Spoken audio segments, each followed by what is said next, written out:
Bonsoir tout le monde et bienvenue dans la caverne du ciné. Je suis très heureux de vous retrouver ce soir pour ce second numéro de notre nouvelle émission À nous les navets. Alors avant toute chose, merci pour l'accueil vraiment que vous avez réservé au premier numéro parce que pour la plupart d'entre vous, vous étiez vraiment très contents de ce concept et vous l'avez vraiment apprécié et franchement, je trouve ça génial.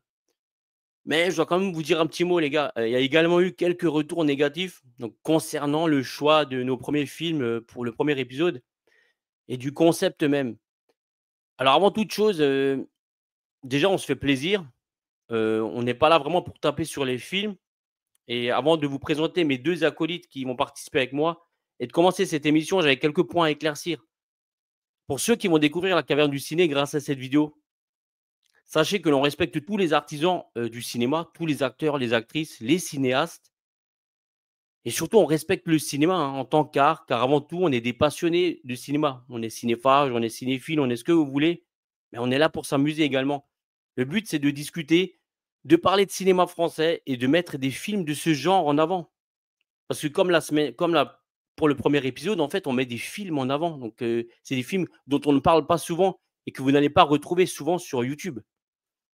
Donc, moi, je parle à longueur d'année d'excellents films français sur cette chaîne. Alors, avec cette émission, on va vraiment vous conseiller des navets ou des nanars, parce que là aussi, il y avait un petit débat. Et tout cela dans la bonne humeur, bien sûr. On est là pour transmettre de la bonne humeur. Donc, si vous n'êtes pas d'accord avec certains choix, bah, c'est normal, on a tous des goûts différents. Le cinéma, je le redis, c'est de l'art, donc tout cela est très subjectif. Et pour certains, ne vous sentez pas tout de suite offensé ou attaqué, c'est pas grave.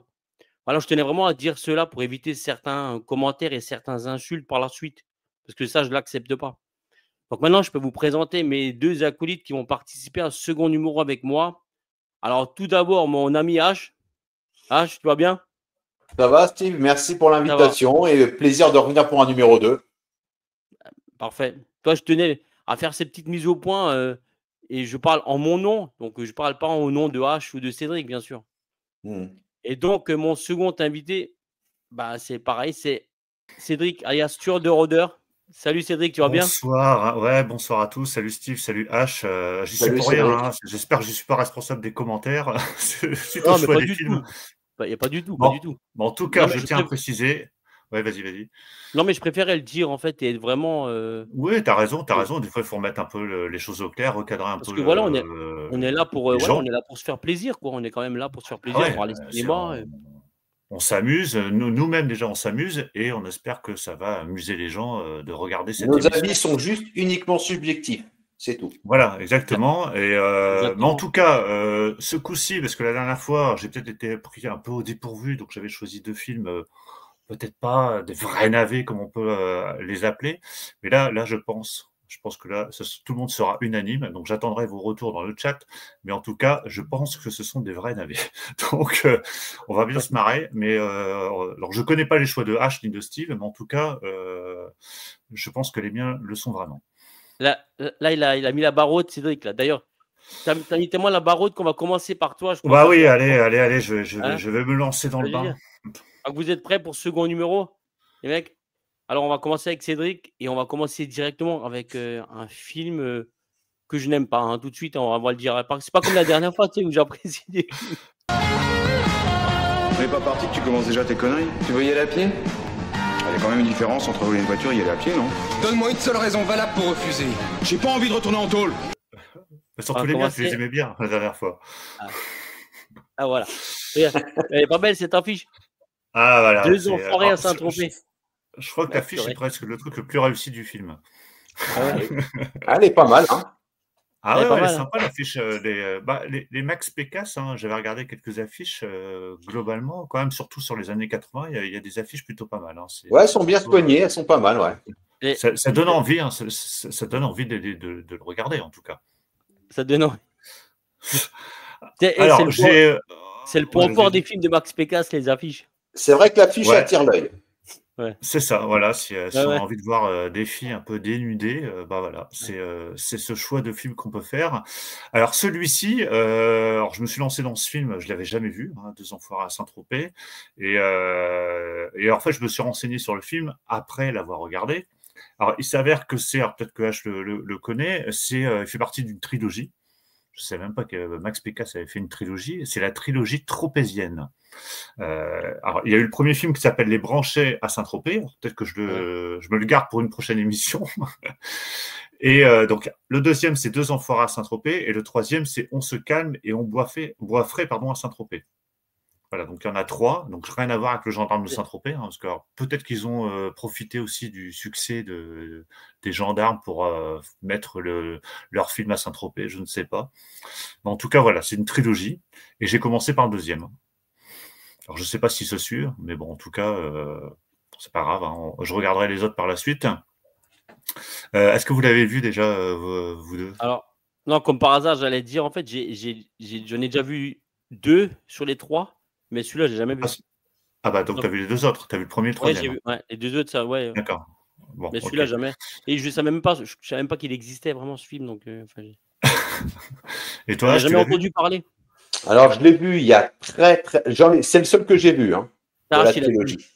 Et je l'ai vu, quand j'étais ado. Donc, ça m'a pas laissé un souvenir impérissable, parce que je serais incapable de citer quoi que ce soit dans le film. Donc, il va nous faire un petit synopsis, un petit alors résumé. Cédric, qui va nous faire redécouvrir tout ça. Voilà. Ouais, un petit pitch. Alors déjà, le film est sorti en 86, donc déjà c'est un peu plus récent que les films dont on a parlé la dernière fois, où c'était des films de 82. Donc celui-ci c'est 86. Alors dans ce film, on retrouve Philippe Carrois, que je ne connaissais pas. Il y a Jean-Michel Noiret et alors Caroline Tresca. Caroline Tresca, alors je ne sais pas si tu l'as en photo, c'était une animatrice dans les années 80, une brune avec des cheveux courts. Philippe Carrois, je crois. Alors, est-ce que vous avez vu le film Le Cousin avec Patrick Timsit et Alain Chabat? Non. Oui, j'ai vu, oui. Voilà, mais au début du film, tu as le collègue d'Alain Chabat qui se suicide. C'est lui. C'est Philippe Carrois, en fait. Donc, il joue dans ce film. Et donc, il joue le rôle de Paul qui sort de prison après 4 mois de prison. Il a son pote Julius qui vient le chercher parce qu'en fait, il faisait toujours des petites magouilles à droite à gauche et voilà, il y en a un qui s'est fait choper. Donc, son pote, il vient le chercher et il décide de partir à Saint-Tropez. Alors, surtout qu'il vient le chercher déjà qu'une voiture volée, donc ça recommence bien. Hein, ils repartent déjà dans leur bêtise.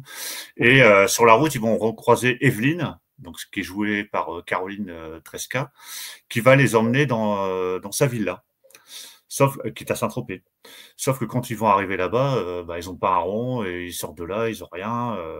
Et donc, ils vont s'inventer des jobs. Ils vont profiter plutôt du fait qu'on propose des jobs pour les prendre. Donc le premier, donc pas celui-ci, mais Philippe Carrois, on va lui proposer on va lui proposer un poste de maître nageur, sachant que donc dans le club à Saint-Tropez, on recherche un maître nageur. Donc lui va se proposer, sauf qu'il ne sait pas nager. Tu veux m'apprendre à nager, lui? Mais non, c'est toi qui vas apprendre à nager aux autres. Tu es malade ou quoi? Je sais pas nager, moi. Et alors, c'est pas toi qui es dans l'eau? Tu vois déjà le délire. Le deuxième, donc lui là, on va rechercher un prof de danse. Il va dire ouais, c'est bon, j'ai suivi des cours de danse, je peux être prof de danse. Et comme quand il arrive à son premier cours de danse, il se met à plâtre parce que forcément il y connaît rien. Dis-moi, Julius. Ouais, petit bout. Qu'est-ce que vous faites réellement dans la vie, Paul et toi? On fait gaffe. Donc il fait croire qu'il s'est blessé pour donner des cours de danse, mais assis, tu sais, avec son plâtre, et puis il fait clac, clac, clac, clac. Enfin, tu vois, le truc un peu nul. Et donc au cours du film, ils vont tomber sur un gars qui est antiquaire et qui possède des statuettes précolombiennes et qui veut les faire estimer. Et ils vont profiter en fait de l'arrivée de ces statuettes pour essayer de les dérober et de les subtiliser par des fausses. Si on remplace les vrais par des fausses, Moretti peut faire son expertise sans se mouiller et sans indisposer sa dit. Et qu'est-ce qu'on y gagne? Par les emmerdements, bien sûr. Pour pouvoir les revendre par la suite. Il fait rêver le scénario là. Ouais, alors, je raconte peut-être pas mal, mais pas bien, mais en tout cas, je pense que c'est exactement ça. Donc là, la fille blonde qu'on voit, c'est la copine du riche antiquaire, que Philippe Carrois, qu'on voit sur la droite, va draguer et se retrouver avec elle. Mais voilà, on a l'impression de regarder, vous vous souvenez des épisodes AB Productions? Ouais. Voilà, on a l'impression de regarder un film AB Productions. Voilà, c'est des dialogues pourris. il y a la musique encore, le petit thème musical est assez sympathique. Enfin, qu'est-ce que vous faites dans la vie, tous les deux? Moi, rien. Et toi? Moi, je l'aide. Mais voilà, c'est très mauvais. C'est des blagues. C'est des blagues honteuses. Tout est prétexte pour... Comment? Carrément honteuse. Bah, franchement, c'est ridicule, quoi. C'est vraiment des blagues de gamins. Tout est prétexte pour montrer des filles nues. Voilà. En plus, tu retrouves des. Ouais, est-ce que tu crois qu'il y avait un public quand même pour ce genre de. Bah, j'ai pas trouvé le box-office, hein, mais bon, vu que c'est le deuxième de la trilogie, j'imagine que le premier a dû quand même avoir son petit succès. Alors, je sais pas combien ça rapporte au box-office, ce genre de film. Parce que tu vois souvent en fait des coffrets avec les films de Max Pécasse. En DVD. Il y a carrément des coffrets, avec 5 films. On en parlait la dernière fois, il y a des fans de ce réalisateur. Ouais, c'est clair. Il y a des aficionados. Caroline Tresca, c'est celle qu'on voit sur la droite. Ouais. Bonjour la chance. Tu veux toujours essayer de les contrôler? Plus que jamais. Alors, je sais pas si tu as une photo de face, parce que je pense que moi, quand je l'ai vue, je me suis dit, mais oui, c'est une animatrice télé. Bah voilà, celle de gauche là. Ouais. Philippe Carrois, c'est celui du milieu, qui jouait dans Le Cousin. Mais voilà, et celui de droite, alors, ils ont jamais fait grand chose, quoi. Ils ont pas eu une grosse carrière après, ouais. Et là, ils se retrouvent, donc là, c'est la voiture volée qu'ils avaient au début du film, et à un moment donné, il y a un flic qui vient les voir, il dit, c'est à vous cette voiture, parce qu'ils sont garés sur une place interdite. Il dit, non, c'est pas la mienne. Et puis ils vont, et en fait, ils se font contrôler les papiers, voilà, c'est ça, ils se font contrôler les papiers, et le gars voit que c'est pas son nom. Donc il dit, ah bon, c'est pas la vôtre, donc c'est bon. Enfin voilà, ça, c'est des conneries de ce genre, enfin bref. Donc voilà, donc c'est vraiment pas terrible. Je suis allé jusqu'au bout quand même, mais c'est. Tu le conseilles à personne, quoi. Mais c'est pas drôle en fait. C'est la même. À la limite, la dernière fois, on parlait de films vraiment mauvais, mais il y avait des trucs drôles. Mais des fois, des fois, tu souris, tu rigoles un petit peu, mais. Ah non, mais là, il n'y a rien de drôle. Là, c'est. Quand les gags ne passent pas, ils passent pas. Hein. Non, ça passe pas du tout. Les acteurs jouent mal. Tu sens que c'est répété, genre juste avant la scène. Il me demande si je sais faire du ski. Et comment ça? Tu sais, il leur donne genre le dialogue avant la scène et puis hop, ils jouent. Donc c'est c'est pas fluide du tout en fait les dialogues. En fait, des fois je me demande s'il y avait des directions d'acteurs vraiment dans ce genre de film. C'est vraiment. T'as l'impression vraiment qu'ils récitent en tout cas. Donc j'imagine qu'ils suivent quand même les dialogues. Il n'y a pas d'improvisation. Hein. C'était, je pense que Max Pécasse et puis ses collaborateurs, ils avaient quand même un truc assez chiadé. Mais les gens quand tu les vois, les acteurs quand tu les vois jouer, t'as l'impression qu'ils récitent. Et puis tu vois, ils sortent des blagues et puis ils font des petits airs genre c'est drôle. C'est. Ouais. Après, dans le chat, ils nous diront s'ils trouvent ça bien, ce film. Hein, mais moi, j'ai trouvé ça. Ouais, j'espère qu'on aura des gens qui auront vu ce film déjà une fois. Donc, Et en tout cas, c'est un vrai navet, hein, je peux le confirmer. Mais tu vois, en plus, il y a des trucs un peu malsains, parce que la fille qu'on voit sur la droite, là, elle est mineure, et à un moment donné, il la dragouille un petit peu. Enfin, je dis malsain pour aujourd'hui, parce qu'à l'époque, bon. Oui, c'est clair que ça passerait plus aujourd'hui, c'est sûr. Bah voilà, la fille, voilà, tu vois, elle est nue, et elle est ado, tu vois, c'est pas une petite, donc c'est un peu limite quand même. Alors si vous voulez le voir, il est sur MyCanal, hein, pour ceux qui ont MyCanal, il est dessus, mais c'est vraiment pas terrible, quoi. Bon d'accord, on fait pas le coup, admettons. Alors explique-moi comment tu vas vivre, surtout avec Milka. Je vais travailler. Toi? Tu vas travailler? Officiellement. Mais tu sais même pas comment ça s'écrit. Ouais, sur MyCanal d'ailleurs, tu retrouves pas mal de films de Max Pécasse. Ouais, j'avais cherché comme ça Max Pécasse et j'ai vu qu'il y avait une tripotée de films et du coup j'ai pris, franchement, j'ai pris les deux un peu au hasard. Hein.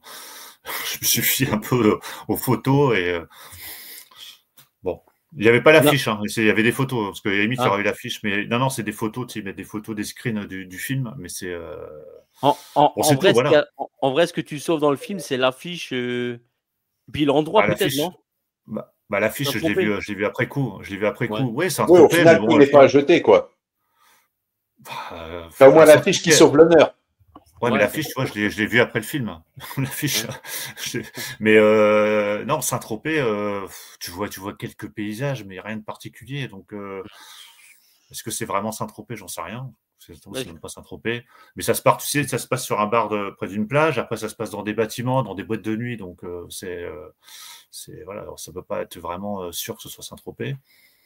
Dites-nous dans le chat si Mais vous bon. avez vraiment en fait des résultats sur le box-office en fait par rapport au budget ou par rapport à ce que ça a rapporté ou le nombre Ouais, non, moi, d'entrées j'ai qu'il rien a fait au trouvé. cinéma quand même parce que c'est quand même toujours intéressant de savoir. Parce que Ouais, non, j'imagine. musique Bob Bro, tu vois, même tu vois, c'est pas du Cosma ou Ouais, qui faisait ouais, tous les films français de l'époque. ouais, Non, non, non. là, là, Ouais. il y a pas, non, mais Cosma, il a fait quand même des musiques de films un peu mauvais quand même. Mais là, Ouais. même pas, non, c'est dans le scénario, tu vois, scénario Marc Pécasse et Max Pécasse. Alors, Marc, est-ce que c'était son Ah, frère? est-ce que c'est son frère? Ça, je sais pas. Il avait engagé toute la famille, c'est vrai. Bah, il faisait les économies, quoi. Ouais, c'est ça. Non, mais là, au niveau des acteurs, de toute façon, il n'y a pas de tête d'affiche. Hein. Le plus connu, c'est Philippe Carrois, et puis Caroline Ouais, Tresca. Mais Caroline Tresca, c'était une animatrice télé, donc je pense pas qu'elle ait coûté trop France 2 cher. également, non? Je sais plus, franchement. Un peu comme Georges Belair, tu vois, le premier Ouais, numéro. c'est ça. Ah, Mais même au niveau, je réfléchis au niveau des scènes. Non, il y a des scènes Ouais. de ski nautique, il y a du parapente, mais il y a pas des scènes, tu vois, où des cascades, des trucs assez dingues. Non, il y a rien du tout, quoi. Ah ouais. Donc le film n'a pas dû goûter grand-chose. Ouais, mais je me demande en fait quand même qu'est-ce qu'il y avait comme genre de budget pour ce genre de film à l'époque. Je sais pas du tout. Mais Parce que bon, les ça acteurs là, donne. parce que encore là, des fois on cite des navets où il y a du casting, quoi, où il y a des acteurs, donc tu dois les payer un minimum, quoi. Tu vois, Jean Bah oui, quand Lefebvre, t'as Jean Henri Dudek, Lefebvre, ouais, voilà. Ouais, c'est Ouais. ça, comme vous avez En fait, ça présenté. vient des navets de luxe par rapport à son casting. C'est Oui. la juste différence. Ah, et puis ça peut éventuellement te faire quelques entrées en plus. Parce que là, Voilà. on en avait parlé la dernière fois. C'était un film 700 ou 800 000 entrées quand même, tu vois. Alors que là, Ouais. j'imagine que ça devait pas dépasser 200, 300 000 entrées. Je crois pas. Hein. Ça devait être rentable quand même, parce qu'il en a fait un troisième. Bon, après, il était sur la fin, parce que Pécasse, je crois qu'il a dû fonctionner jusqu'à fin des années 80. Hein. Je sais même pas s'il est allé dans les années 90, parce qu'il a démarré très à mon avis, je pense que ça devait bien fonctionner en VHS. Ouais, oui, c'est vrai que c'était l'époque de la VHS, donc peut-être qu'effectivement, les affiches, comme tu l'as montré tout à l'heure, voilà. ça devait attirer l'œil. Ouais. La jaquette, elle était belle, tu vois. Voilà, ouais, les gens ils disaient, allez, tiens, je vais voir des filles un peu dénudées. Ouais, voilà. Et le il n'y avait pas Internet, ça donnait envie, ouais. quoi. Ouais, peut-être. Peut-être qu'à l'époque, c'était le seul moyen de voir un peu. En tout cas. De toute façon, c'est indiqué comme comédie érotique. Hein. Ah oui. Bon, après, érotique, c'est juste le fait de voir des filles seins nus, quoi, parce qu'il y a rien de. Enfin, il y a des scènes, de sexe dans le film, mais on voit rien, quoi. C'est donc. Ah ouais. Julius, qu'est-ce que vous feriez si vous aviez 100 millions? Ça dépend qui ils sont. Ouais. Enfin bon. Donc voilà, une curiosité encore à découvrir, quoi. En tout cas, c'est moins bon que la dernière fois. C'est bien, Cédric. Ah bah oui, là, je suis descendu bien bas. Je pense qu'on peut aller encore plus bas, hein, mais celui-là, c'est quand même pas mal. Je pense que le deuxième, il est encore pire. Donc restez bien jusqu'au bout. Ah oui, il y a pire. Je leur donne envie de rester. Bon, je vais enchaîner avec mon premier film à moi. Alors moi, mon premier film à moi, c'est ça. Donc, comme par hasard, sur l'affiche, je ne sais même pas marqué, mais il y a un os dans la moulinette, donc réalisé par Raoul André. Et le film, il date de 1974. Si vous voulez bien me suivre, c'est la chambre dite Moutard. Ah bah oui, chapeau, c'est bien. Dites-moi, chère madame, qu'est-ce qui expose exactement ici, alors, dans le château? Absolument tout. Donc, alors, moi, je ne connaissais pas du tout le cinéaste Raoul André. J'avoue que j'avais jamais entendu parler de lui, mais le casting et le titre de ce film, ils m'ont attiré quand même, parce qu'il y a un os dans la moulinette, c'est quand même pas mal, quoi. J'ai envie de dire, est-ce qu'on peut deviner les acteurs, là, rien qu'au dessin? Ah ouais, à la rigueur, ouais. Est-ce que tu peux... Ouais, il y en a. Il y a Paul Prébois déjà au milieu. C'est ça. En haut, je me demande si c'est pas Bernard Ménez. Non, c'est Galabru. C'est ça. Tout en haut? Tout en haut, c'est Galabru? Ouais. Ah, d'accord. À droite, c'est pas Daniel Prévost? Non. C'est ça. Darry Cole en bas, et puis à gauche, c'est Elle jouait dans Scène de ménage. C'est Marion Game. Marion Game. Marion Game, ah d'accord, ok. Ah, pas mal. J'ai même pas fait exprès de mettre une affiche sans les noms. Et donc, du coup, j'ai regardé un petit peu la filmographie de Raoul André, hein, et je me suis dit que c'est un bon candidat aussi pour le vote final de fin d'année. Parce que franchement, il est à la hauteur de Max Pécasse pour le titre du réalisateur d'Anou les Navets, hein, je pense. Il a sa chance. Alors, il faut quand même savoir que Raoul André, c'est quand même le mari de l'actrice Louise Carletti. Et que pour les gens de ma génération, vous allez reconnaître, c'était le père finalement à Ariane. La photo, elle est un peu mauvaise là. Mais Ariane du Club Dorothée, quoi. Enfin, voilà ce qu'il fallait savoir. Honnêtement, donc l'histoire de ce film est assez simple. Hein. C'est deux comédiens, donc Michel Galabru et Daniel Prévost, qui attendent vainement un cachet, d'autant plus impatiemment que le terme en fait de leur loyer est échu et qu'ils risquent d'être mis à la porte. Donc à la faveur d'un quiproquo et d'une nullité franchement affligeante, surgit providentiellement chez eux un riche industriel, donc Paul Prébois, à la recherche de deux détectives privés. Sauf qu'en fait, eux, ils pensent être engagés en fait en tant qu'acteurs. Qu'est-ce qu'on va devenir? Et avec le talent qu'on a, hein, c'est quand même énervant que personne ne s'en aperçoive. Tu vois? Donc il y a un quiproquo. Donc il s'agit de surveiller la femme et la fille du monsieur qu'on menace de lui enlever s'il ne paye pas en fait par avance une rançon. Donc les conditions de travail, elles sont dangereuses parce que nos deux amis doivent côtoyer un savant plus ou moins excentrique, donc interprété par Darry Cole, chargé par l'industriel de créer la voiture anti-pollution téléguidée. Ce dernier mène des expériences qui se soldent souvent par d'énormes explosions. Vous avez de la fumée, vous avez des grandes flammes. Et il y a des trucs aussi qui volent dans les airs de temps en temps. Moi, j'ai les nerfs complètement malades. Alors, quand vous entendrez un boom, que vous verrez le lys déplacé, ne vous inquiétez pas. Donc, bon. Le scénario, franchement, par rapport, tu vois, à ton film avant, c'est mieux, quoi, tu vois. C'est un peu recherché, on va dire. Voilà, honnêtement, au début du film, je rigolais un petit peu. Il y avait des gags assez sympas. Ça va, quoi. C'est pas... J'ai déjà vu pire. Mais pour faire bref, on va dire que la femme de l'industriel qui a monté le coup, en fait, afin de cacher à son mari son passé de chanteuse de cabaret, donc le mari, c'est Paul Prébois. L'humour de film, ouais, on va dire que c'est moyen.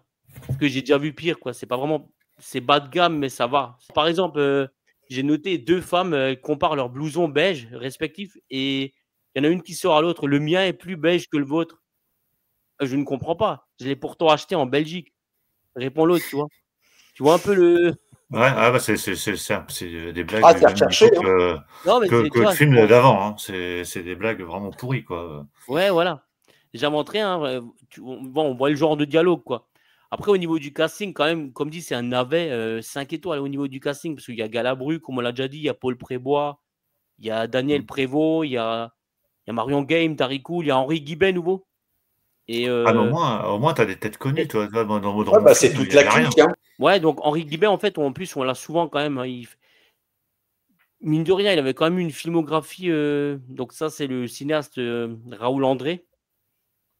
Alors, franchement, qu'est-ce que je peux dire sur ce film?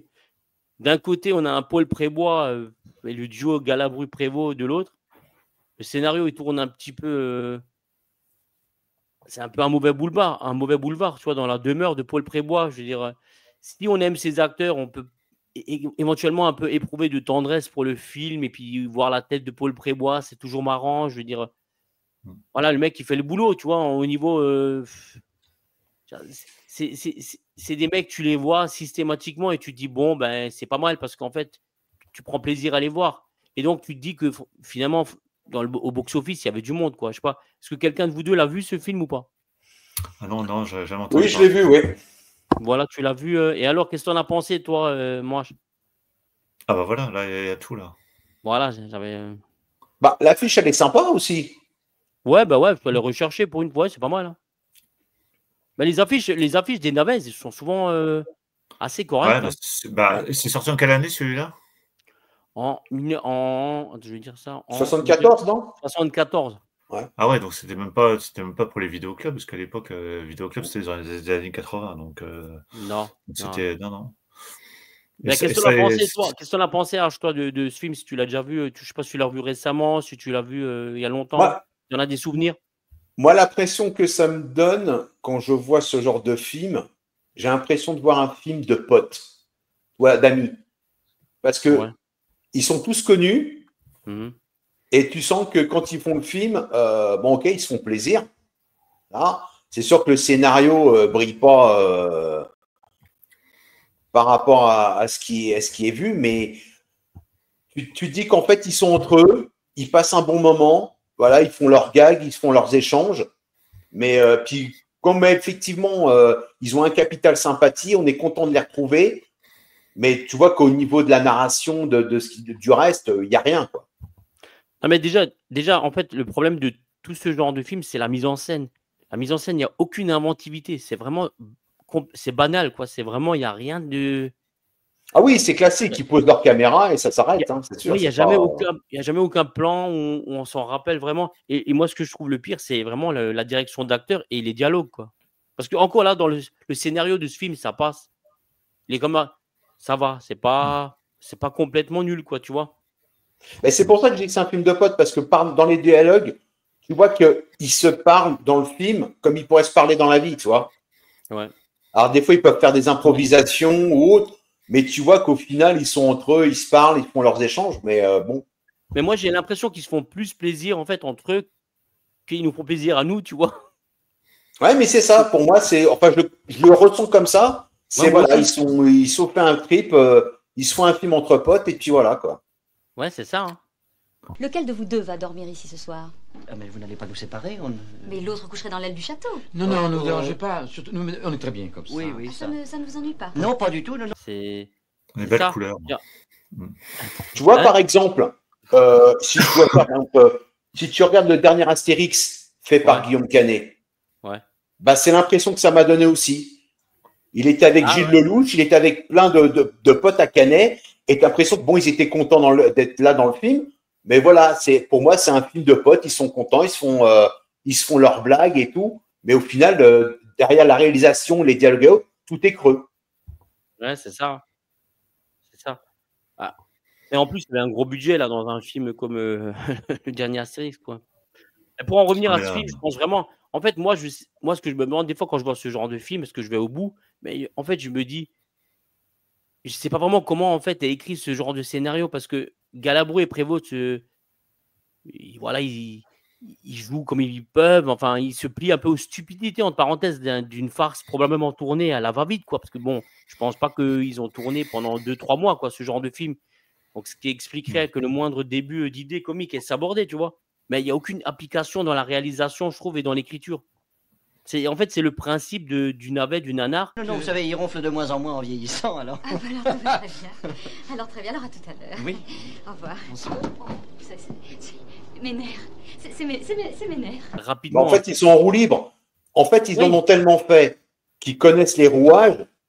Et comme on dit, ils font le strict syndical. Ouais. Ils peuvent être en roue libre et autres parce que voilà, ils sont entre eux. Mais effectivement, si tu prends par exemple un Galabru, quand il tourne dans Le Juge et l'Assassin avec Philippe Noiret, tu vois que le jeu d'acteur, il n'a plus rien à voir. Ouais. Tu vois? Galabru, justement, il alternait quand même les bons films avec les navets à cette époque-là, des années 70-80. Il tournait avec Belmondo, avec De Funès, avec. Mais donc, ce que je veux dire, c'est qu'en fait, délibérément, les mecs, ils savent qu'ils tournent, entre parenthèses, un navet ou un nanar. Ah oui, ils le savent, oui. Non, mais eux, ils le savent.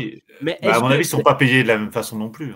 Ça, c'est sûr. Mais est-ce que le réalisateur qui fait ce film, il se dit lui-même, est-ce que moi, je fais un navet, un nanar? Je suis vraiment réalisateur. Est-ce qu'il en est conscient? Est-ce qu'il est conscient qu'il fait un navet? Hein?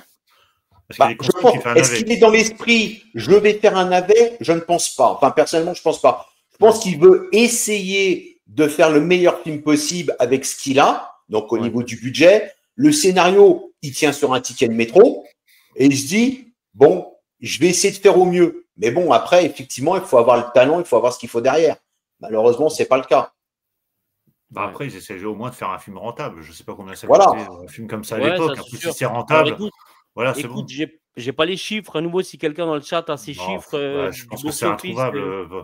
pour ces trucs-là, c'est introuvable. Déjà sur Wikipédia, tout ça, il n'y a rien. J'ai regardé. Alors des fois, je trouve, mais là, franchement. Ah, mais même moi, sur mes films, j'ai été voir sur plein de sites, hein, mais il n'y a que le résumé à chaque fois, le casting, mais il n'y a rien quasiment. Après, je dois avouer qu'en fait, on regarde ce genre de film. On sait en fait que tu vois que ça va être en parenthèse mauvais, que les dialogues vont être mauvais. Mais bon. C'est le but de l'émission. Ouais, c'est ça. Ouais, non, mais nous, quand on regarde les films, tu vois, pourquoi on regarde surtout en les découvrant aujourd'hui, parce que. Ouais, mais tu vois, voilà, oui, parce que moi, quand j'ai découvert ces films-là dans les années 80, ça passait pour moi, je me disais, toi, je vois l'affiche, je me dis, bon, je vais voir un bon film. Ah oui. Ah voilà, ouais. Attention, mais à cause du. Ouais, mais attention, là, tu me dis ça à cause du casting, là. Non, mais même sans le casting. Je veux dire, moi, quand j'étais ado, Galabru, bon, je connaissais parce qu'il avait tourné avec De Funès dans Les Gendarmes. Oui. Mais les autres acteurs, je les connaissais pas forcément. Mais je me disais, tiens, je vois l'affiche, elle avait l'air d'être, elle est rigolote. Je me dis, bon, tiens, je vais voir un bon film. Mais c'est sûr que comme je t'ai dit la dernière fois, quand tu regardes ça avec un regard quand tu es ado ou même que tu as 20 ans, ou quand tu regardes quand tu es beaucoup plus âgé, forcément, là, tu vois tous les défauts qui remontent à la surface. Ouais, bien sûr. Mais je me demande si les adultes, en fait, ils appréciaient ce genre de film quand même par rapport à ce qu'ils voyaient, en fait. Parce que quand même, on est dans une époque où il y avait quand même des bons films qui sortaient à côté, quoi. C'est les 70. Il n'y avait pas juste ça à comparer. Il y avait quand même des bons films qui sortaient à côté. Il y avait les Pierre Richard, De Funès. De Funès, Pierre Richard, c'était le haut du panier. Et puis ça, c'était des séries B pour certaines, voire même des séries Z. Hein. Ouais, c'est ça, ouais. Mais ça marchait dans les vidéoclubs. Celui-là, il est trop âgé, donc. Mais après, beaucoup qui sont sortis dans la période des années 80 fonctionnaient très bien dans les vidéoclubs. Ouais. Ah oui. Même après, tous les films de façon d'action ou autre, après, il y a des films ils savaient très bien qu'ils s'y retrouvaient avec les vidéoclubs. Ça marchait pas au cinéma, mais ils gagnaient leur vie avec les vidéoclubs. Ouais, ça donnait une seconde chance, contrairement à aujourd'hui où si tu te plantes au cinéma, t'as pas de répit derrière. Et c'est peut-être même là qu'ils récupéraient le plus d'argent au final. Oui, souvent. De toute façon, on le voit avec les Van Damme et tout ça. C'est ce qui se passait après. Hein, c'est que c'était des acteurs de vidéoclub. Donc là, c'est pareil. Max Pécasse et compagnie, à mon avis, ils se disaient bon, on fait un film pourri, il va aller au cinéma, il va faire aller au mieux 100 000, 200 000 entrées. Mais de toute façon, au vidéoclub, ça va cartonner. Donc c'est bon, quoi. Bon, en tout cas, je vous le conseille quand même, le film. Il est. Voilà, ça va, ça passe. Je sens qu'il est mieux que celui-là de Cédric, tu vois. Après, on va passer au premier film de H ce soir. Voilà. H, donc, voilà. Monsieur Sim. Oh là là. Superbe. Là, l'affiche est pareille. Elle est magnifique, l'affiche. Hein. Ah ouais, elle fait très rétro quand même. Hein. Je sais pas de quelle année il date, mais. En fait, tu enlèves la cornemuse et tu mets une arme, on dirait James Bond. Hein. Elle est pas abusée. C'est ça, ouais, tout à fait. Tu peux le couper à la ceinture et puis ça passe. Voilà. Les bottes, bon, bof.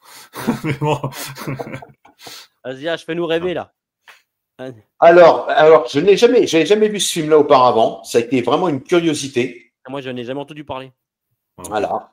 Donc, j'ai réussi à trouver ça au très fond. Je ne savais même pas que ce genre de film pouvait exister d'ailleurs. Donc, c'est un film qui est sorti en 1980. Ouais. Donc, de Bernard Lenoy, que je ne connaissais pas non plus comme réalisateur. Alors, il a réalisé que 7 films. Le premier film qu'il a tourné, c'est en 72. C'est Lâcher les chiennes. Voilà. Et après, c'était Les Dépravés du plaisir en 75. Donc, en fait, il a commencé dans le cinéma érotique. Ah ouais. Et en 1980, il fait un virage à 180 degrés où là, il tourne ses 2 premières comédies, donc la même année. Donc, tu as Touche pas mon bignou et Sacré gendarme, toujours avec Sim et Jacques Balutin. Jacques Balutin aussi, il tournait dans les Sacrés Navires. Oh, exactement, voilà. Donc après, il a fini sa carrière, il a réalisé un dernier film après Touche pas mon bignou qui s'appelle Devil Story en 1985. Ah oui, et après, il a arrêté sa carrière de réalisateur. Il n'a plus rien fait après derrière. Devil Story, c'était aussi une belle nullité, ça. Hein. Dis donc. Ouais, c'était un film d'horreur, je crois. Enfin, j'ai pas vu non plus. Ouais, c'est ça. Ouais, un film d'horreur, mais vraiment le truc vraiment. Parce que là, le réalisateur là, donc Bernard, comment? Lenoir. Il a réalisé un film d'horreur. Bah, c'est le dernier film qu'il a fait, ouais. Mais qui a sa petite réputation quand même, tu sais, ce Devil Story, mais c'est vraiment très mauvais. Hein. J'y croyais pas avant de le voir, hein, mais c'est très, très, très mauvais. Donc, l'histoire du film, si histoire il y a, elle est très courte. Sim, il joue le rôle d'un hôtelier. L'action se passe en Normandie. Et donc, il joue le rôle d'un hôtelier où, en fait, il vit au crochet de sa femme. Je suis désolé pour les photos, hein, j'ai rien trouvé de mieux. Ouais. Et il veut monter à Paris pour aller assister à un championnat de belote. Ah ouais. Mais pour ça, il lui faut de l'argent. Donc, la seule solution, c'est qu'il pique dans la caisse et il veut donc le cacher dans son bignou. Il n'est pas de base vraiment un bignou, c'est une cornemuse. Hein. Mais bon. Donc, il veut cacher l'argent dans son bignou pour pouvoir après monter sur Paris et assister à son championnat. Alors ça, c'est la photo du début. En fait, il se présente, tu as l'impression que c'est un peu, ça fait un peu office de bande-annonce. Ouais. Voilà.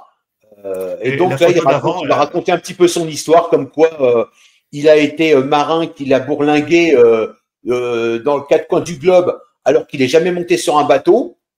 Il a peur de l'eau. Tu vois un peu le truc. Ouais. Donc voilà. Et après, là, il fait sa présentation et puis après, l'action démarre. D'ailleurs, une petite question. Il a tourné dans beaucoup de films, Sim, ou pas? Sim? Ouais. Oui, il a commencé sa carrière en 1958. Ah ouais. Donc, il a dû faire à peu près une quarantaine de films. Et il a terminé sur Astérix aux Jeux Olympiques en 2008. C'est sa dernière apparition. Il ressemble à Popeye, là, en fait, un peu. Ouais, c'est vrai. Hein. Oui, il a, pendant tout le long du film, il est habillé comme ça. Ouais, Steve, je disais la première photo que tu as montré, le gars à droite. Attends, je voulais être sûr, parce qu'il me disait quelque chose. C'est pas le gars qui jouait le gendarme dans La Soupe aux choux? Celui de droite, là. C'est Henri Genèse. Ouais. C'est pas lui dans La Soupe aux choux, tu sais, où à un moment donné, il met son mannequin avec sa tête qui bouge comme ça. Si, c'est ça. Si, c'est lui. Du matin, réveillé dans vie pressante. Ouais, c'est lui, c'est ça. Ouais, c'est ça. Les références. Alors ça, c'est une scène, parce que il y a quand même deux scènes dans tout le long du film. Bon, celle-là, c'est la deuxième. Ouais.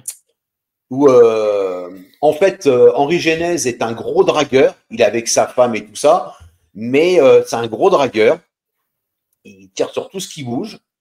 Et il y a un moment donné, il court après une femme qui est chauffeuse de bus. Et il croit qu'il va arriver à conclure. Et en fait, elle, à l'hôtel, elle va échanger les numéros de porte.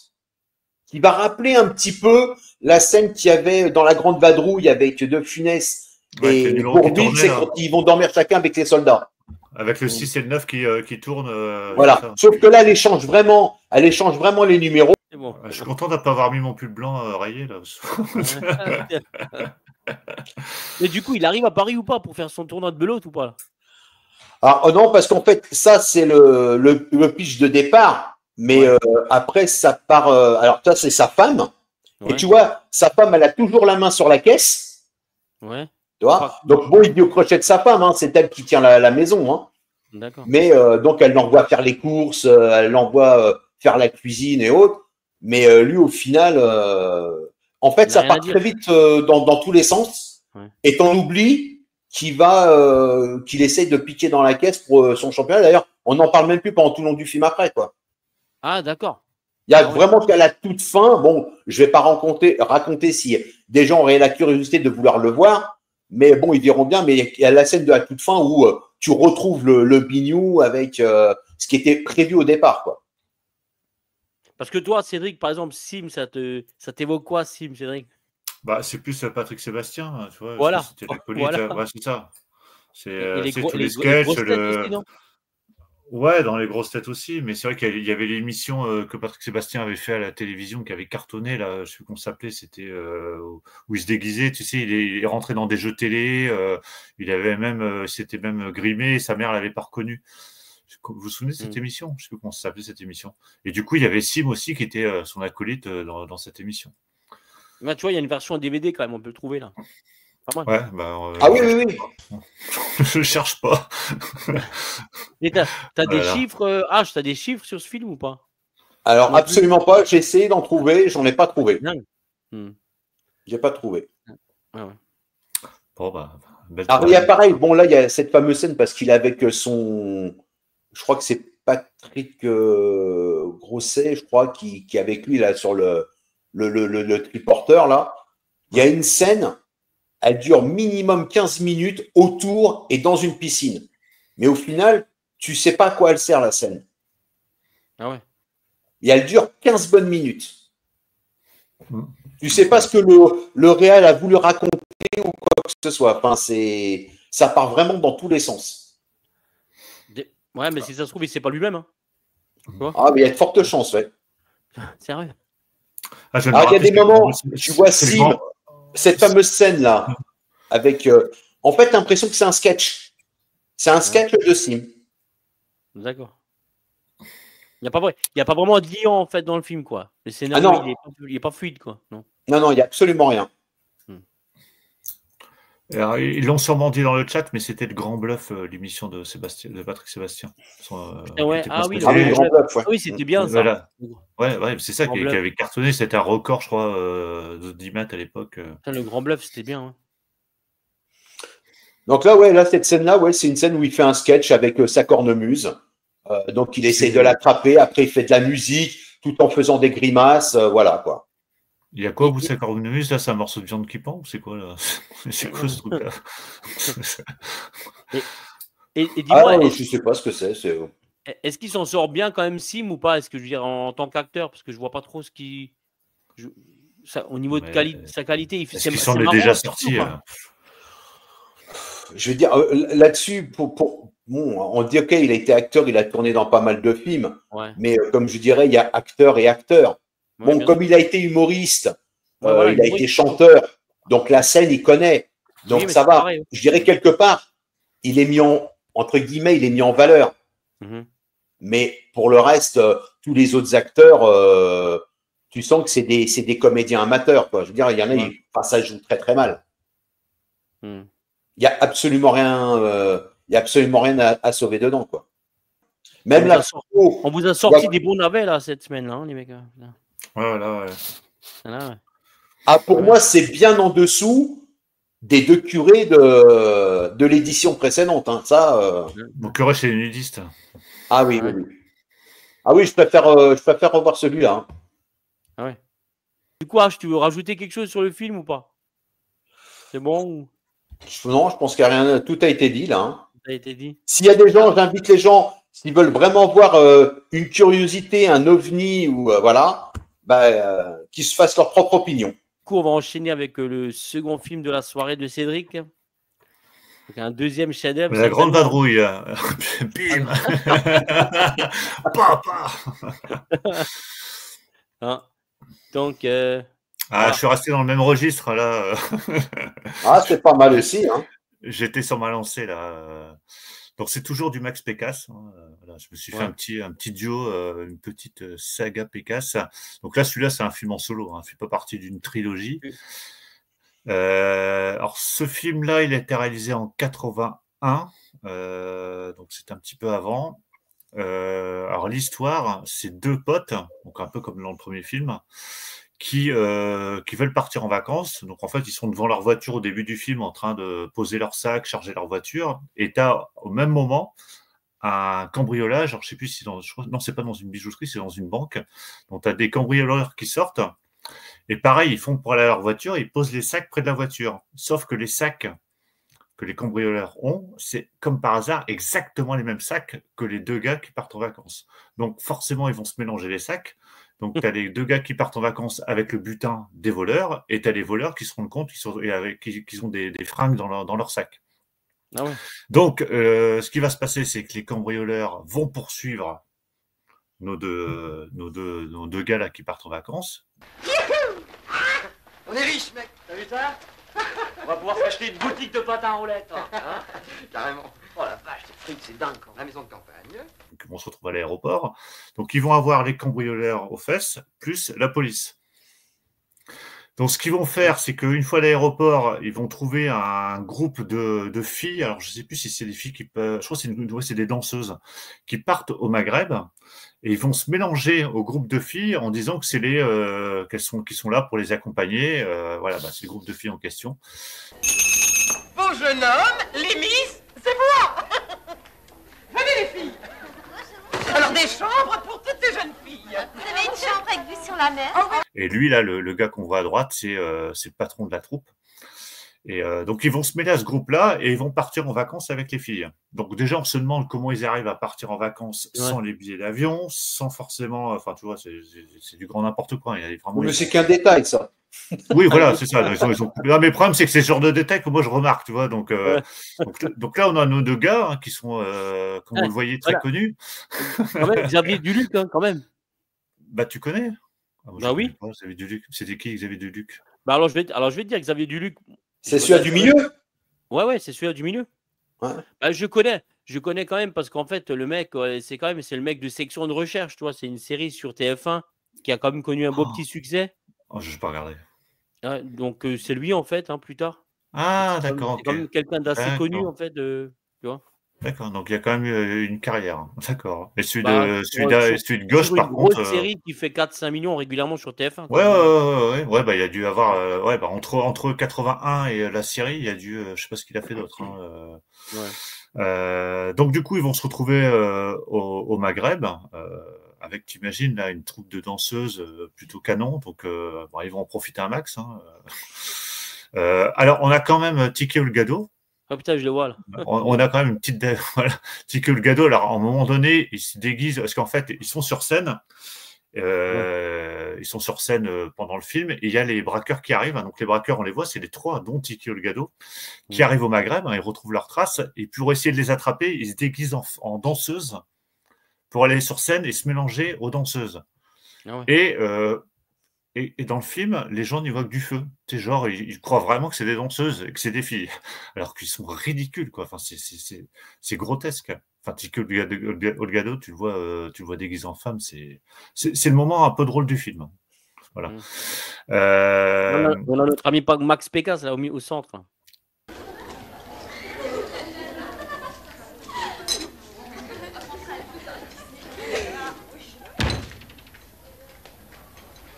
Ouais, le réalisateur, c'est ça.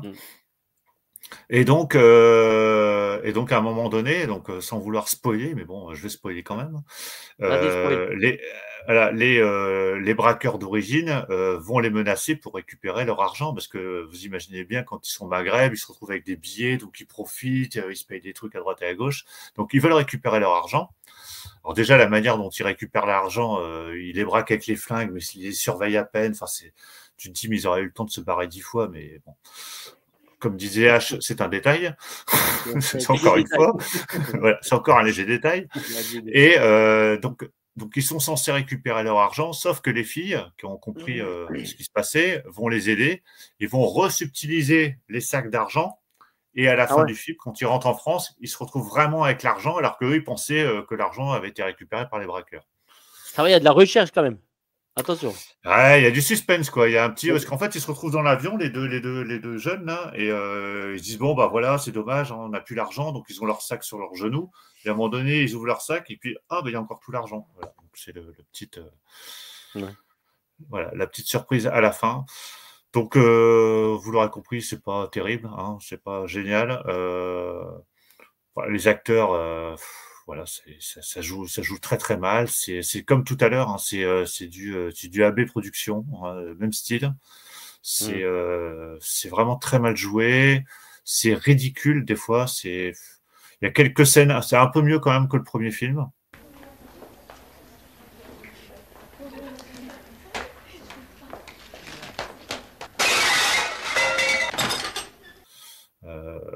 Mais voilà, et puis à la limite on voit un peu du pays dans la mesure où ils sont au Maroc, donc voilà, c'est un peu plus dépaysant. Ça change un petit peu de Saint-Tropez. Ouais. Donc voilà pour le film. Après, j'ai pas le box-office. Et les dialogues, c'est pareil, c'est naze. Bah, c'est pareil, c'est très naze. Hein. Tu vois qu'en fait, Max Pécasse, il faisait des films à la chaîne. Alors celui-ci, c'est 81. Tout à l'heure, c'était 86. Mais tu sens en fait que pendant toutes ces années 80, c'était le même fonctionnement. Il changeait les acteurs, le scénario, il le modifiait un tout petit peu. Mais c'est le même style à chaque fois. Enfin, à la limite, tu reconnais la patte de Pécasse. C'est-à-dire, c'est des dialogues nuls. Ouais. Bah, c'est ça, c'est un peu. Alors, je pense que c'est des films qui ont dû être tournés en quelques semaines, quoi. C'était vite fait, bien fait. Hein. Je pense qu'ils enchaînaient les scènes, les actrices qu'on voit dans le film. Bon, ils ont. Ils devaient faire une prise ou deux, pas plus. Hein. C'est ça. Et puis les filles, ils ont pris vraiment. Toi, t'es dispo, tu viens. Enfin, ça tombe, c'est des filles qui bossaient peut-être sur le maquillage ou sur le set en fait du tournage, et ils disaient bah tiens, on a besoin de toi pour jouer dans le film. Voilà, ça se passait comme ça, mais il y a personne de connu à part que le Gado et puis le gars dont tu parlais, Xavier Deluc, là, qui est encore connu à l'époque. C'était un de ses premiers films. Hein, voilà. Ouais, je pense à l'époque, comme dit, il n'était pas connu. Hein, voilà. Moi, je connais parce qu'en fait, en cherchant les photos, j'ai jamais vu le film. En cherchant les photos, je me suis dit punaise, il ressemble vraiment. J'ai regardé le casting en fait, et puis j'ai vu que c'est lui, quoi. Donc voilà, c'est très mauvais. Est-ce qu'il est mieux que les deux enfoirés à Saint-Tropez ou pas? Un peu mieux, ouais, un peu mieux quand même. Un peu mieux, quand même. Parce que le scénario est un peu plus recherché. Ouais, recherché dans la mesure où il y a un petit suspense quand même. Est-ce qu'ils vont réussir à rester avec l'argent? Est-ce que c'est les flics qui vont les retrouver? Est-ce que c'est les cambrioleurs qui vont récupérer leur butin? Ouais. Voilà, et c'est gentillet, c'est moins vulgaire que le premier. Parce que le premier, ça reste quand même assez vulgaire, je trouve. Là, ici, bon, forcément, vous imaginez bien avec la troupe de danseuses, on les voit dénudées une paire de fois aussi. Ouais. Mais c'est moins vulgaire, tu vois. Je crois que ça fait partie du truc, non? De Max Pécasse, c'était un peu l'ADN, je pense, un peu du. C'était pour attirer le chaland, hein, et puis dans les vidéoclubs, parce que là, 81, on est vraiment au début des vidéoclubs, donc. Voilà, alors je sais plus, tu avais mis l'affiche, ouais, l'affiche du film, mais c'est typiquement le type d'affiche qui devait attirer aussi dans le vidéoclub. Attends, dans la section humour, en fait, je pense les comédies, puis 81, voilà, si t'avais quand même déjà un peu plus de concurrence, hein, t'avais tous les Pierre Richard de Francis Weber qui démarraient, hein, La Chèvre notamment. Bon, t'as De Funès qui arrivait sur la fin, donc il n'y avait pas forcément de concurrence avec De Funès, contrairement aux années 70 où là, tu avais un peu plus de choses. Mais c'était voilà, de la comédie bête, voilà, avec un peu voilà, de filles dénudées. Voilà, je pense qu'il ciblait un public jeune, genre vraiment ado ou vraiment jeune adulte, toi, 18-20 ans, parce qu'il y avait des filles nues. Voilà. Je sais pas. Ouais, même les adultes. Ça reflétait la société qu'il y avait à cette époque-là. Max Pécasse, de toute façon, ça devait être aussi un référent. Les gens venaient chercher de nouveau Max Pécasse, je pense aussi. Alors, ça devait être ça dans les vidéoclubs. Hein. Parce qu'ils savaient à quoi s'attendre. Ils savaient que c'était forcément nul. Mais ils savaient qu'ils allaient retrouver des filles nues, ils savaient qu'ils allaient retrouver un truc un peu au soleil. C'était un peu l'époque Colaro aussi, hein, tu sais, je pense. Exactement. C'est exactement ça. C'était le même humour un peu bête, méchant. Enfin, pas le Colaro Show, là. Ouais, Colaro Show, où tu avais la Plémette. Les Coco Girls, c'est pareil. Les Coco Girls, voilà, peut-être chercher le nom. Les Coco Girls, c'est pareil, là, t'as les filles, c'est le même principe. Bon, après, t'as de l'humour un peu, t'as quand même un peu d'humour graveleux, parce que déjà, ça se passe au Maroc. Donc, vous imaginez un peu les blagues, des fois, sur les Maghrébins. T'avais le patron de la troupe qui est homosexuel. Donc, voilà, il y a des blagues aussi un peu. À l'époque, il n'y a pas de problème. Hein, mais aujourd'hui, tu te dirais quand même, ils ont fait ça. Oui. Mais le truc qui est abusé, c'est clair qu'aucun de ces films-là des années 80 de Pécasse ou autre ne passerait aujourd'hui. Aucun. Non. Aujourd'hui, c'est un autre type d'humour. Peut-être que ça reviendra un jour. Mais bon, déjà aujourd'hui, mettre une fille seins nus, c'est un peu compliqué quand même. Ou alors, il faut vraiment que ce soit justifié dans le film. Parce que là, c'était vraiment gratuit, quoi.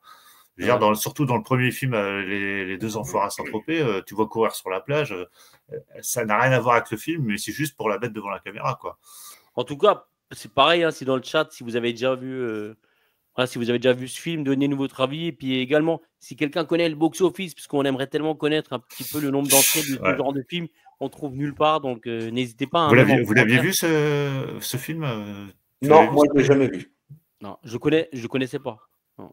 Bon, bah, voilà, je vous ai fait. Cédric nous a trouvé 2 belles pépites là. C'est beau ça. Ah, là, c'est du bon là. T'as passé une belle semaine. T'as passé une belle semaine. J'étais dans mon hôtel. Voilà, j'ai vu 2 beaux films. J'étais bien content. J'ai au moins c'est bon, c'est réglé. Alors, l'avantage c'est que ça dure 90 minutes, donc au moins c'est rapide. Voilà, tu peux le regarder un peu sans forcément être concentré. Tu peux faire autre chose. Tu rates rien. Voilà, ça c'est aussi le côté pratique. C'est pas obligé d'être concentré dessus. T'es pas obligé de te concentrer quoi. Ouais.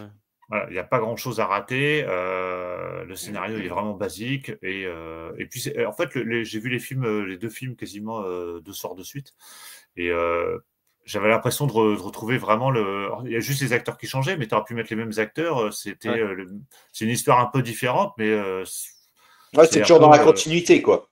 C'est Martine à la ferme, Martine à la montagne. Bah là c'est 2 cons à Saint-Tropez, 2 cons au Maroc. C'est pareil. C'est le même principe. Mais on rigole, mais dans ce genre de film, tu te dis, ouais, j'aurais pu faire figurant ou un peu. Ah, bah, c'est clair. Ah, bah, ouais, parce que là franchement, il n'y a aucun jeu d'acteur. Enfin, comme tout à l'heure, il leur donne les dialogues, je pense, à quelques minutes avant. Et puis, ils apprennent au fur et à mesure. Enfin, même pas apprenaient, c'est réciter au fur et à mesure. Il n'y a aucune préparation. Non, il n'y a rien, quoi. Non, mais tout était à l'économie. Ils savaient qu'ils avaient, par exemple, que, je veux dire, 3 ou 4 semaines pour tourner, avec tant de budget. Ils faisaient 1 ou 2 prises, pas plus. Et terminé. Si ça vous tente, si ça vous branche. Bel échantillon, c'est vrai. Il est sur MyCanal aussi, celui-là, donc profitez-en. Vous pouvez le retrouver. En plus, ils sont dispo, c'est pas beau ça. On va passer à mon second film. Donc, belle pépite aussi. Donc, mon second film, c'est Les Joyeux Lurons. Donc, Les Joyeux Lurons, sorti en 72. Donc, un film réalisé par Michel Gérard. Donc, franchement, c'est une sacrée pépite ça aussi, parce que forcément, le casting là, il m'a attiré, il m'a interpellé. J'avoue, comme avant, pour le film précédent, je ne connaissais pas non plus le cinéaste, donc Michel Gérard. Et j'ai un peu étudié quand même le bonhomme et sa filmographie. C'est pas un presbytère, c'est un bastringue.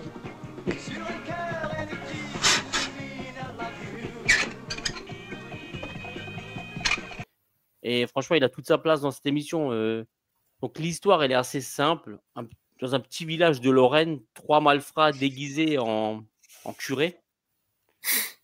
Vous voyez de qui je parle? Alors, ils se rendent en fait chez un prêtre interprété par Paul Prébois. Ils lui rendent visite. Et en fait, ces derniers affirment être envoyés par l'évêque afin de récupérer un précieux reliquaire d'une valeur inestimable. Mais sauf que le comportement pas très approprié des faux religieux commence un peu à alerter les villageois et sans pour autant faire douter le curé de leur bonne foi. Alors que les situations elles sont un peu compromettantes, elles s'enchaînent pour le trio, leur escroquerie est sur le point de devenir concluante. Alors, qui de vous a vu ce film, les gars? Les Joyeux Lurons? Non, jamais vu. Ouais, jamais vu. On retrouve toujours les mêmes acteurs, les acteurs habitués dans ce type de film. Comme quoi, c'est pas juste une légende, quoi. On voit toujours les mêmes, c'est vrai. C'était une bande de potes. Ouais, c'est ça. Galabru, Paul Prébois, Jacques Balutin, c'est toujours les mêmes. Ouais. Et Philippe Clay. Donc en fait, personne de vous a vu le film. J'espère qu'il y a quelqu'un de vous qui a vu le film dans le chat. Comme je le disais, niveau casting, c'est comme souvent 5 étoiles. Galabru, Paul Prébois, Philippe Clay, Jacques Balutin, ainsi qu'Alice Sapritch qui est dans ce film quand même. Donc en fait, ce qui va se passer, c'est que c'est le second film de Michel Gérard qui avait déjà proposé ce scénario en fait à Bourvil quelques années auparavant, vous imaginez? Forcément, ce dernier, il a refusé poliment. Et en lieu et place de Bourvil, donc il fait appel à Paul Prébois, qui était fou de joie, car en fait, c'était la première fois pour Paul Prébois en 1972 qu'on lui offrait un premier rôle. Donc c'est son premier rôle, quoi. Il a ensuite demandé à Galabru, à Clay, à Balutin de compléter le casting. Alors c'est toujours un peu pareil concernant ce genre de film. La mise en scène elle est vraiment, franchement là, elle n'est pas banale, elle est vraiment mauvaise. Il n'y a pas d'idée, il n'y a rien. Je sais pas moi, en fait, c'est des mecs qui apprennent un petit peu à se servir de la caméra et en fait, ils font des films, quoi. C'est vraiment, il n'y a rien, quoi. Au niveau technique, franchement, c'est quand même très très faible ce genre de film. Monsieur le curé, Je suis une jeune fille. Et en fait, j'ai beau être habitué à ce genre de navet ou nanar, parce que j'en vois quand même pas mal, on arrive encore à se laisser surprendre. Parce qu'au début, je souriais un peu les 10-20 premières minutes, mais après, au fur et à mesure, en fait, le scénario est tellement mauvais. Les scènes, elles sont tellement mauvaises qu'en fait, on a du mal, quoi. Est-ce qu'il y a un suspense? Est-ce qu'il y a un scénario, quelque chose? Enfin, pas un scénario, mais un début, une fin, quoi, quelque chose comme ça, quand même, non?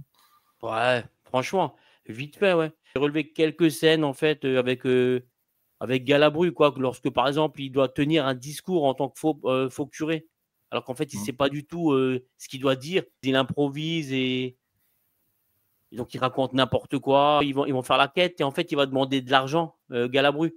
En fait, il ne veut pas entendre le bruit de pièces. Il veut que entendre le froissement des billets. Pendant ce temps, Jacques Balutin, il est dans l'hôtel derrière, il boit le vin, il mange le saucisson du curé. Enfin, vous voyez le genre d'humour, quoi. Je veux dire, je préfère mon film d'avant. En fait, le problème ce qui donne pas trop envie, c'est que c'est un genre de film un peu austère. Parce que la photographie, elle n'est pas très belle, le grain, il n'est pas très beau. Et puis là, on n'est pas à Saint-Tropez, quoi. Vous allez réveiller les envies de Monseigneur. On a voulu m'emballer.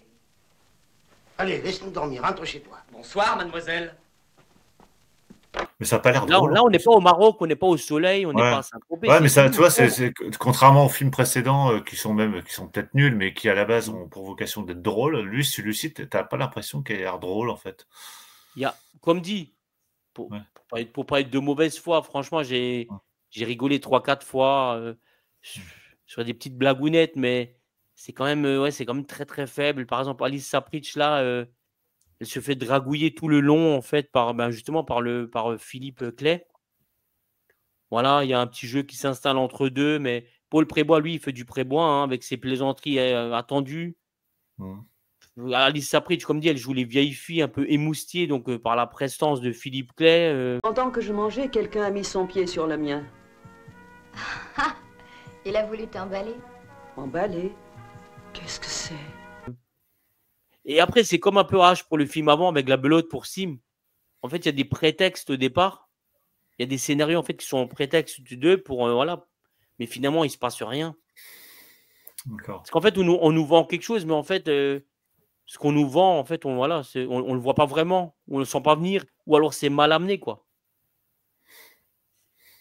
Tu as du mal en fait à vouloir rester dans le film, en fait. C'est ça toujours sur ce genre de film, ce que je leur reproche un petit peu, quoi. Donc, ouais. Ça donne pas envie.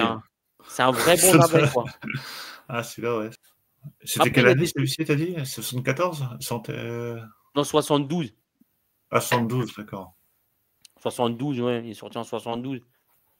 Donc, en fait, c'est les gars qui. Moi, ce que je reproche à ce genre de film, c'est un peu les gars qui prennent en longueur. Et en fait, tu peux aller te faire un café ou te rendre aux toilettes sans rien louper. Tellement il y a de scènes qui ne servent à rien, tu vois, c'est ça.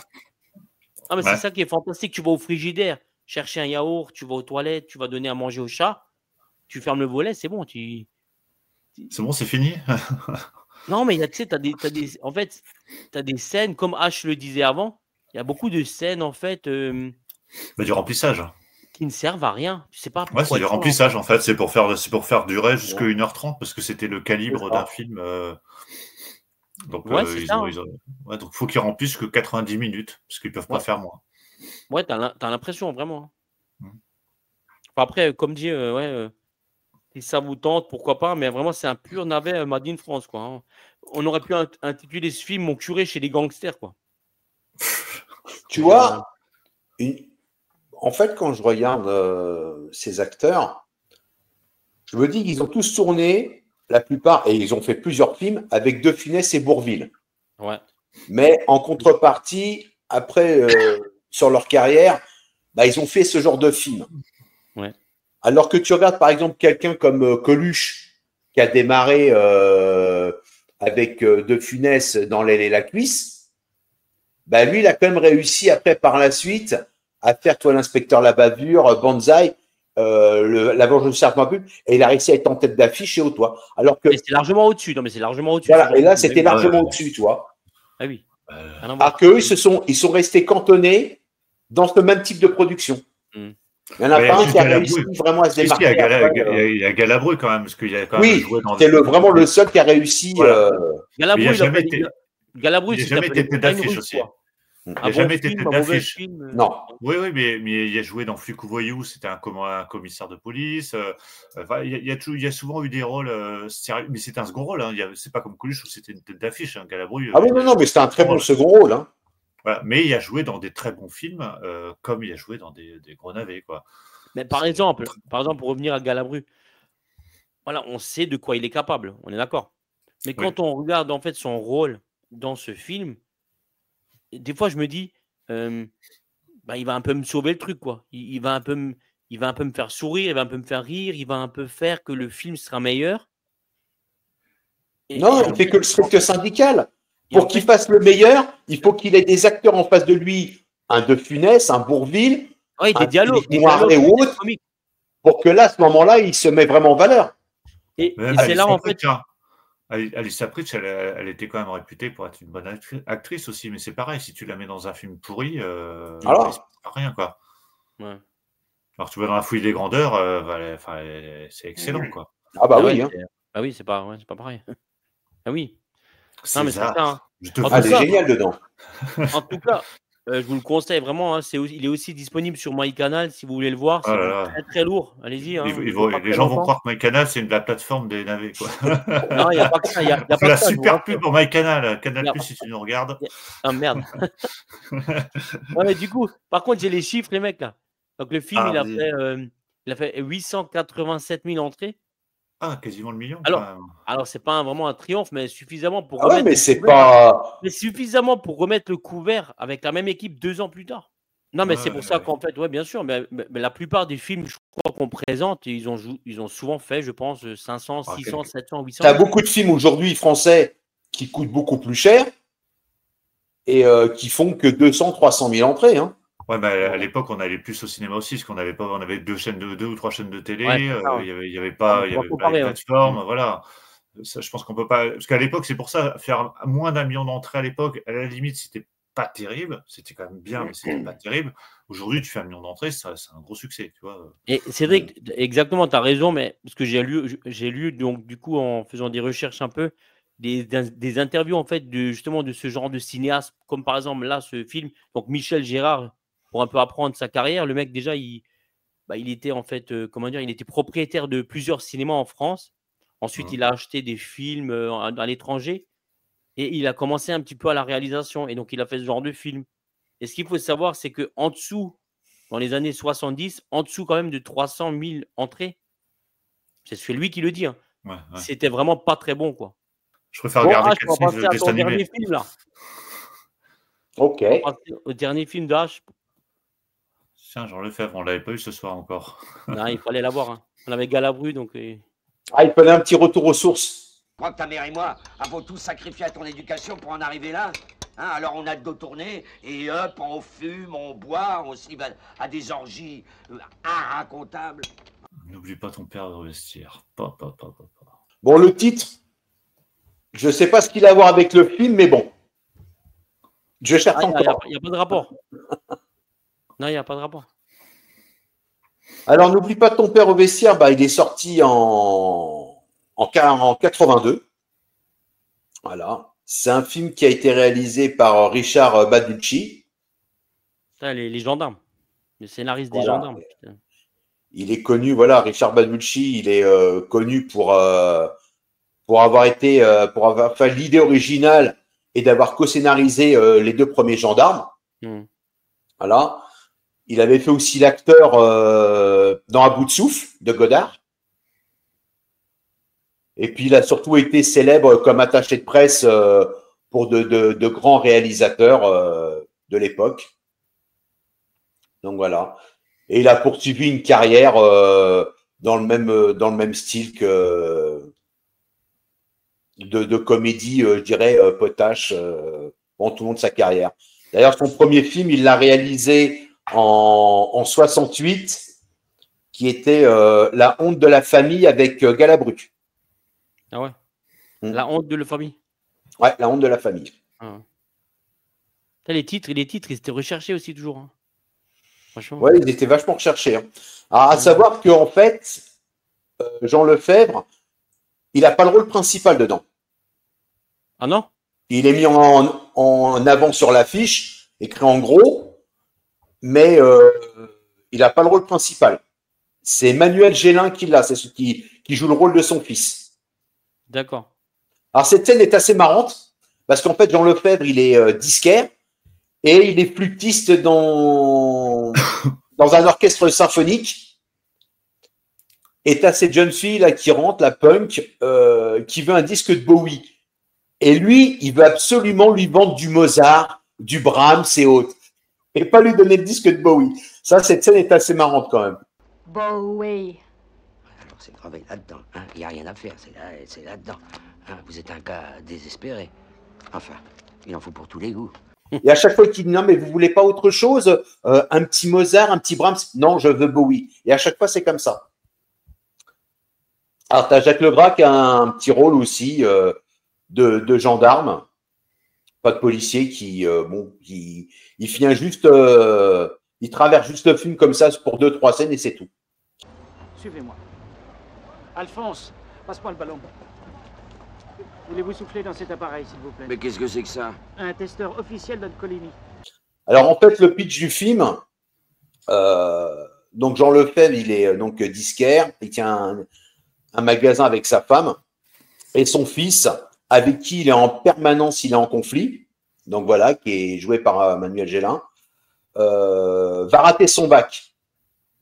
Et là, il va y avoir une ultime dispute et son fils va décider de partir, quitter la maison.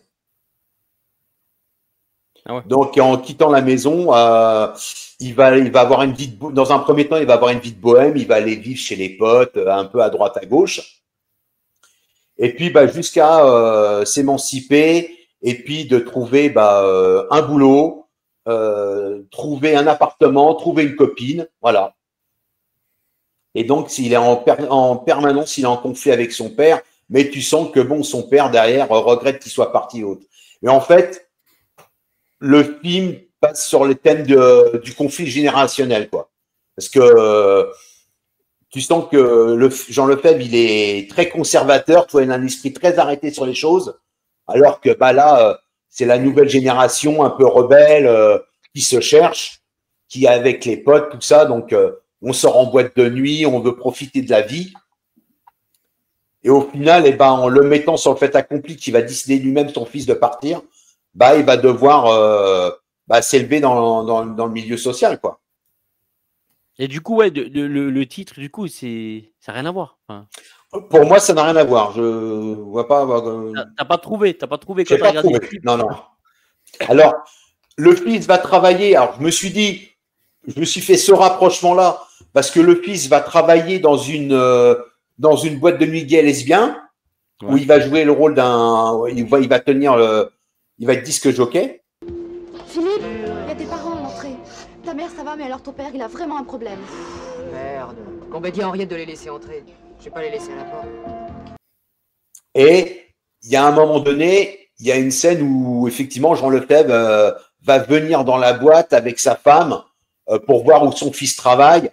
Bon, après, il a sa copine qui tient les vestiaires. Alors je me suis dit, c'est peut-être pour faire cette onction, mais bon.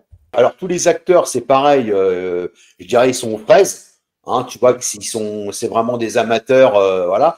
Et là, ça se démarque quand même avec Jean Lefebvre qui, là, il fait du Jean Lefebvre, quoi. Donc, là, il joue bien quand même, lui. Là, il joue bien.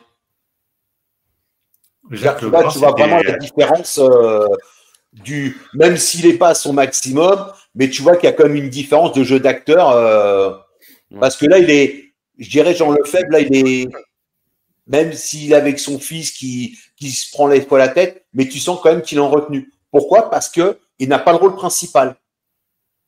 Il y a énormément de passages où pendant un quart d'heure, 20 minutes, tu ne le vois pas. Ça tout tourne autour de son fils. En fait, tu vois l'ascension sociale de son fils, quoi.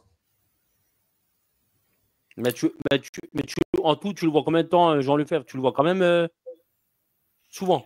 Honnêtement, sur les 1h30, si tu le vois une demi-heure, c'est pas plus. Hein. Et grand max. Hein. Avec les photos, là, on dirait qu'on le voit souvent quand même. Bah oui, c'est assez trompeur. C'est ce que j'allais dire. Dès que j'ai cherché des photos, j'en ai trouvé beaucoup de ce film. Et en fait, ouais, mais les photos promotionnelles, ils mettaient Jean Lefebvre. Et Jacques Legras, c'est celui qui faisait les caméras cachées, c'est ça à l'époque? Ouais, c'est ça, ouais. Donc il y a ça. Alors je sais pas s'il le faisait aussi au début des années 80 déjà, je crois. Donc il devait être connu aussi pour ça. Donc ça devait être les personnages quand même connus du film. Ouais, alors ça, c'est une. La photo que tu as là, c'est la scène finale du film. D'accord. Voilà, bon, je ne vais pas raconter si les gens veulent voir le film, mais voilà. Oui. C'est la dernière scène du film. Ça veut se marier, c'est même pas capable d'ouvrir une bouteille de champagne. Tiens, voilà. Voilà. En tout cas, on a pris notre temps, nous tous les deux. Hein. Même la bonne femme, on dirait qu'elle a une perruque. Mais... on dirait un mec déguisé, on dirait Benny, là. Ah, ici, là, ouais. Non, mais... Ah, punaise. Et du coup, il y a quelqu'un de connu encore dans le casting? Non, pas vraiment. Hein. Hormis Jean Lefebvre, et puis bon, t'as un petit caméo de Jacques Legras qui vient faire une ou deux scènes. Non, t'as... Ah ouais, mais c'est 2 scènes seulement, j'ai l'impression qu'on le voit tout le temps aussi. Ah non, il a une ou deux scènes, c'est deux scènes, il a 2 scènes, c'est tout. J'ai fini, oui. Oh, pardon. Je mets tous les mêmes photos, tu sais. Bah ouais, c'est ça, ouais. Et en fait, l'acteur principal, on le voit pas, quoi. Mais sur la... Oui, c'est trompeur parce que sur l'affiche, ils te mettent en gros plan Jean Lefebvre, alors qu'au final, il est vraiment relayé en second plan. Et comme dit, il a tourné dans quoi comme d'autres films, ce Gélin? Est-ce que c'est dans la parenté de... Oui, je crois que c'est la parenté de Daniel Gélin, oui. Ah, ouais. C'est le fils Fiona Gélin aussi, non? Ah, d'accord. Bah ouais. Rien à voir avec Fiona? Fiona, si, je crois que ça doit être sa sœur. Ouais, parce que c'est la fille de Daniel Gélin, non? La fille de Daniel Gélin. Ouais, c'est ça, Fiona Gélin qui jouait dans Parole de flic avec... Exactement, ouais. Avec Delon, ouais. Sacré dernier film, là. Puis le Jean Lefebvre qui fait de la flûte, là, traversière, c'est tout de suite, voilà. Ça... Bon, en tout cas, celui-ci, bon, après, les gags, c'est pareil, les gags, ils sont ratés, il n'y a rien de... En fait, tu as l'impression de voir un petit peu un mélange de ce qui se faisait, tu vois, avec la bande de potes, un peu comme dans les Soudoués, tu vois. Mais, je dirais, sans les fameux gags. Ah là, il n'y a pas trop de gags lourdeaux. Non, il n'y a pas trop de gags dedans. D'accord. Il y a un gag qui passerait clairement pas aujourd'hui parce qu'il serait très, très mal perçu. C'est qu'à un moment donné, bon, dans un premier temps, il va chez un pote qui apparemment, son pote est un tombeur, donc il a sa copine, enfin une copine qui vient. Et puis, bon, voilà, ils vont, durant la nuit, ils vont tourner à tour de rôle et autres, tu vois. Donc, bon. Ah ouais. Et puis que l'autre, il lui fait comme remarque, lui dire ma petite chérie, ça va être le 14 juillet pour toi. Et au final, tu vois, bon, ça prête à sourire, mais ça passerait clairement pas aujourd'hui, quoi. Début des années 80, ça y allait. Hein. Ouais. Il y en avait des blagues. Non, sinon, t'as pas vraiment de gag pur, quoi. Donc, si ça se trouve, c'est le meilleur film de la soirée. C'est mieux passé pour moi que Touche pas à mon bignou, ça c'est sûr. Oui, il donne moins envie le sim, tu vois. Donc, Ah oui. Rien que déjà pour Jean Lefebvre, déjà, bon, qui est quand même meilleur acteur que Sim, hein. Ouais. Mais non, c'est vrai que ça passait mieux quand même. Et puis les deux films de Cédric, ce soir, ils donnent moins envie aussi que la dernière fois. Ça donne envie quand il fait froid et quand on a eu tous un peu de neige, là, je pense la semaine dernière. Là, moi, je reconnais que Cédric nous a trouvé deux pépites, là. Hein. Ah ouais, là. C'est la saison, là. Ah ouais. les gens, ils ont dit attention, les mecs, voilà. Il y a des il faut relever le niveau, là. C'est de la mise en jambe. Là, il est descendu. Non, mais là, je pense que là, on a été à un bon level. Là, on a un bon level. Mais bon, après, la dernière émission, c'était des films aussi. On était content d'en parler, puisqu'on n'en parle jamais. Hein. Personne n'en parle. Donc, voilà, c'était l'occasion aussi de. C'est ça, c'est limite, il faut, en fait, je pense que. Parce que là, les six films, ils étaient tellement mauvais que limite, en fait, il faut aller, tu vois. Et on peut se dire que la prochaine émission, si on revient, c'est peut-être se dire, allez, on en sort un peut-être un peu plus. Ouais. tu vois, au-dessus, histoire de voir, je ne vais pas dire qu'on prend pas de plaisir de raconter cela, mais tu vois, histoire de peut-être d'avoir quelque chose un peu plus intéressant. Mais c'est vrai que la frontière est des fois un peu mince entre film qui va être vraiment navet et film qui, pour certains, va être un très bon film, tu vois. Donc, c'est délicat. Là, je pense qu'il n'y a pas débat là pour les 6 qu'on a choisis. Bon, les mecs, ben voilà, on est arrivé au bout. Hein. Merci à toi, Cédric, hein, pour cette deuxième participation. Avec plaisir. Hein. Merci à toi d'avoir participé à ce second numéro d'Anou les navets. Merci pour l'invitation, hein, au plaisir. De rien. Merci à vous dans le chat d'avoir participé. Donnez-nous vos navets. Donnez-nous vos navets, vos nanars. Comme ça, on en sélectionnera pour un numéro. Exactement, voilà, des suggestions de nanars, de navets. Voilà, ça fait toujours plaisir parce que pour la première émission, j'ai eu quand même pas mal de suggestions. Certains films, je ne les ai pas trouvés. Je les ai notés en fait sur une feuille. Donc, il y a eu il y a eu de belles suggestions. Ça m'a fait plaisir. C'est vrai qu'il y en a tellement.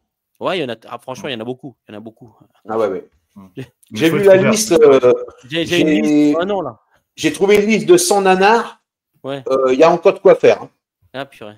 Ouais, mais il faut trouver l'endroit où les regarder, c'est surtout ça. Ouais, parce que pour les acheter en physique, non, j'ai pas trop envie. Ouais, c'est compliqué. Non, et puis ils sont tous pas sortis en DVD, mais après, c'est vrai que MyCanal, l'avantage, c'est qu'ils ont quand même, ils mettent un peu de tout, donc tu peux trouver. Ah, ils sont complets quand même. Ouais, il y a beaucoup. Le catalogue est bien fourni. Hein. Surtout, ce qui est bien, c'est que tu tapes le nom d'un cinéaste, des fois, ou d'un acteur, et ils te mettent tout. Quoi. Ah bah tu tapes Jean Lefebvre par exemple, tu vas avoir une liste. Donc tu cherches le titre le plus foireux, tu vois, comme mon père est coincé au vestiaire, bah voilà, tu sais que normalement ça devrait être un navet. J'ai des chances. C'est ça. Bon, bah, on va se quitter. Hein. Nous, on se retrouve très vite dans la caverne du ciné. En attendant, portez-vous bien les mecs, hein, et vive le mauvais cinéma. Merci, salut à tous. Salut les chats, salut les gars, bonne nuit. Ciao tout le monde.